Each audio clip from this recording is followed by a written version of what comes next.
Ravens just finished day 9 of OTAs. We'll go through who was there and some practice notes from today. We also got some great injury news on Brade and Awuzie. We hear from John Harbaugh, Tavius Robinson, and an epic speech from Chuck Smith on defensive coordinator Zach Orr. All that and more in today's episode of the Flock Rundown. Ravens Flock.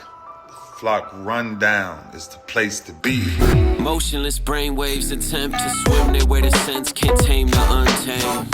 What's up, Ravens fans? My name is Ryan, and welcome back to another episode of the Flock Rundown. The Ravens just wrapped up day 9 of OTAs, which is officially the final day of OTAs because John Harbaugh canceled practice tomorrow. I think they're still doing a workout and some meetings, but there is no practice tomorrow. So the next time that we're going to see these guys at practice is mandatory minicamp next Tuesday, which I would imagine everybody's there for since it's mandatory, but we'll see. Diving into who was there today for OTAs, Kyle Hamilton returned, but not on the field was Lamar Jackson, Derrick Henry, Justice Hill, Rashad Bateman, DeAndre Hopkins, Isaiah Likely, Emory Jones, Mike Green, Kyle Van Noy, Odafe Owe, Awuzie, Brade, Marlon Humphrey, Nnamdi Madubuike, and Broderick Washington. John Harbaugh gave injury updates on Brade and Awuzie and said that they both have minor ankle injuries. So this is not a big deal. Brade is not seriously hurt, thank God. I think a lot of the reporters' tweets,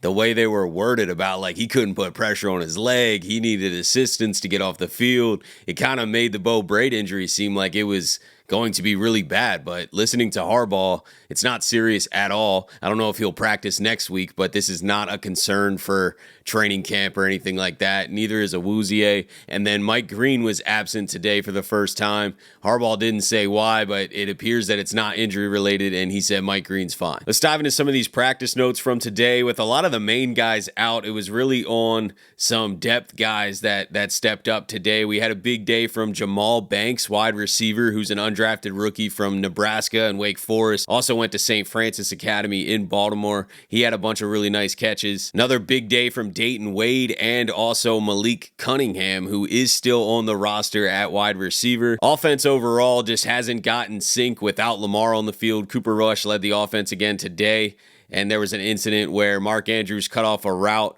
and Rush clearly expected Andrews to keep going. The ball fell incomplete in the end zone. Just a bunch of miscommunications like that. And in the kicking competition, it was Tyler Loop's day today. He was 5 for 9. All 4 misses were beyond 50 yards, and he missed 3 straight beyond 50 yards. Tyler Loop's been pretty much perfect throughout OTAs. He's had a lead on John Hoyland, but today was a struggle for Tyler Loop, especially beyond 50 yards. Missing 3 straight beyond 50 yards is definitely a little concerning. Kicking competition got a little bit more interesting because it seemed like Tyler Loop was going to run away with it, and after having a day where you make half your field goals and you miss 3 straight and you basically miss all your long distance field goals. I mean, 50 yards, we're going to need a kicker to kick 50 yards in a game, you know? So if you're missing 4 of those and you're missing 3 straight in OTAs practice, I know it's early, it's not the end of the world, but I'm just saying it's definitely, you know, a little bit of cause for concern. I think this is the first time I'm like, okay, we haven't seen a great day from Tyler Loop, you know, but we'll see if it continues. If he goes back to being perfect, you know, it's not a big deal. But if he starts to struggle beyond 50 yards or just, you know, very inconsistent kicking, we might need to look at bringing in a veteran for competition because right now we got 2 rookies going at it. John Harbaugh spoke to the media today, as did Chuck Smith and Tavius Robinson, and they were raving about Tavius Robinson. John Harbaugh said that he has never missed anything. He's never missed a practice, a rep, a workout, a meal, anything. You know, I think contributed to that is what standing next to Steve Bisciotti out here during practice, and we both were looking at number 95, this Tavius, and he said, has he ever missed a practice? I'm like, he's never missed anything. He's never missed a practice. He's never missed a meeting. He's never missed a lifting session. He's never missed a meal. You know, he hasn't missed anything. So all he does is, and when he goes and does it, he does his best. You know, he works hard at everything he does, and it shows up. And when he plays full throttle. You know, so I think that's the key. Plus, he's big and talented. Listen, Tavius Robinson doesn't get enough credit because Tavius Robinson is one of our centerpieces. He's not just a guy who, you know, he came up, he's a overachiever. No. Tavius Robinson when you look at from an organization standpoint, I believe in speaking for our organization. I shouldn't be, but I think they'll always agree. Tavius Robinson is everything you look for in a Baltimore Raven. Every day Tavius Robinson showed up, and this is not me exaggerating, he sits in the front, he takes notes, he plays hard. He's taken more snaps than anybody here since I've been here in practice. He works after practice. You know, he's a good person. He got that dog in him. And what he's really worked on really hard, we've worked on, is Tavius Robinson now is going to be, I believe, a bona fide pass rusher, and he has an opportunity to have a breakout season. John Harbaugh also spoke about the cornerback situation. He said that he's comfortable with the depth and the corners that the Ravens have right now. He talked highly about TJ Tampa and his potential, but he also said that you turn over every stone when quality players become available, and the Ravens are looking at everything. Harbaugh also spoke highly of Sanoussi Kane and said that he is primed to potentially be their third safety. I talked about this in yesterday's video after Sanoussi Kane had a pick. I was saying I wouldn't be shocked if Sanoussi Kane plays that Ardarius Washington role, if he really plays some important minutes for us this year, and Harbaugh kind of sees it the same way. Well, I saw him flashing today. You saw it too, right? Flying around, showing up where he's supposed to show up. I think he's taking a big step, this year. It's starting to look like he could be that guy, maybe play that role as a third safety perhaps.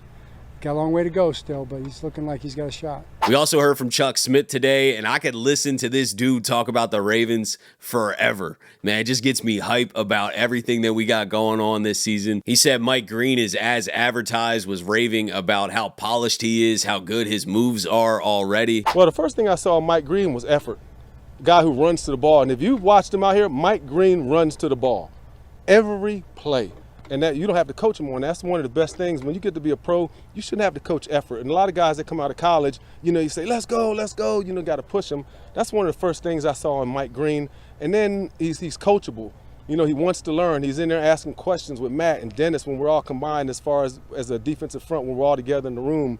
And that's another thing that stands out in him. He's super smart, and picking up the defense. And, I give Mike a lot of credit. He comes out here, Mike has heavy hands. He doesn't turn down reps and heavy hands. He puts hands on guys. He's shown that he has the ability to, strike blocks. And, in this, again, we're not, all out, and all that will be seen, again, when we get into camp. But as far as Mike doing everything we ask, he's doing it. And from a pass rush standpoint, Mike is very, he's skilled up. Give him credit, give his school a lot of credit, and his coach in college at Marshall and probably Virginia. Mike, he can cross chop. Mike can spin. Mike can ghost. But, from that standpoint, Mike is the best example of this new generation that have learned, like, from the pros, and he comes in already really highly skilled up. So, give him a lot of credit.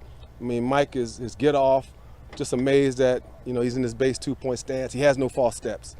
He gets off on the ball fast. So I can't say enough about Mike. Chuck Smith also went on an epic rant about Zach Orr and how he is the one to be credited for all of the turnaround on the defense last year, especially in the secondary. He gave some credit to John Harbaugh too, but said that Zach Orr is a special coach and needs to be credited for that turnaround. All last year I was watching everybody broadcasting, talking.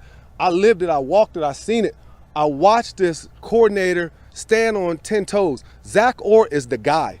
Zach Orr, I'm telling you, is going to be an incredible coordinator. And let me tell you why. When we were struggling last year, I watched him stand in front of these mics every week and talk to y'all. He didn't flinch. But I also watched him stand in front of a room someday. I mean, we played after the Bengals. It wasn't like we were celebrating because they, from a defensive standpoint, they did a lot. They had great days on us.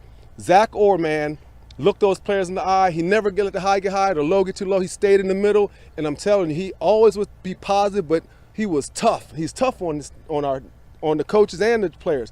And he would tell everybody, he would show everybody how close we were to actually having success. Like it might be an angle of a defensive back runs the ball, or it might be a pass rusher that ran past the quarterback and the quarterback ran. Zach would stand and talk to everybody, and he led. He never flinched. And watching this cat do it, and I know last year a lot of people, they were in the media were saying, well, this guy came in and helped. No. Zach Orr did it. Zach Orr in those rooms with the coaches, he led, he made the changes in support with Coach Harbaugh, and the guys on that staff, but Zach Orr truly led the charge. I'm a witness to it, and I've been wanting to say this because dude is the truth. Dude didn't flinch, and dude is going to be one of the best coordinators in the league. He is smart. He is a leader, and when you watch him work every day, this dude comes to work.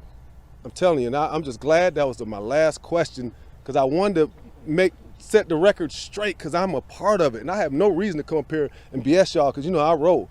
But Zach Orr was the one who changed what we did last year, and give John Harbaugh a lot of credit. You know, he was in there with us too, but I got to give Zach most of the credit for the adjustments that happened in that secondary and also helping us coaches. He's like, the youngest in charge. That's what I call him. He's a special coach, and I'm really blessed to be around a guy like that. Incredible, man. Shout out to Chuck Smith. Shout out to Zach Orr. We are super blessed to have both of these guys on the Ravens coaching staff and hopefully are here for years to come. But that's it for today, guys. Let me know what you're thinking about everything. Let me know what's on your mind. Appreciate you guys, as always, for tuning in to another episode of the Flock Rundown. Have a beautiful rest of your day, and I'll let the greatest linebacker in the history of the game take us out. Ravens Flock. The Flock Rundown is the place to be. My man Ryan has been a lifelong Ravens fan since he was born. The Flock Rundown. Nothing gets better than waking up and wondering how high we can fly. Tune in. Motionless brainwaves attempt to swim their way to sense, can't tame the untamed.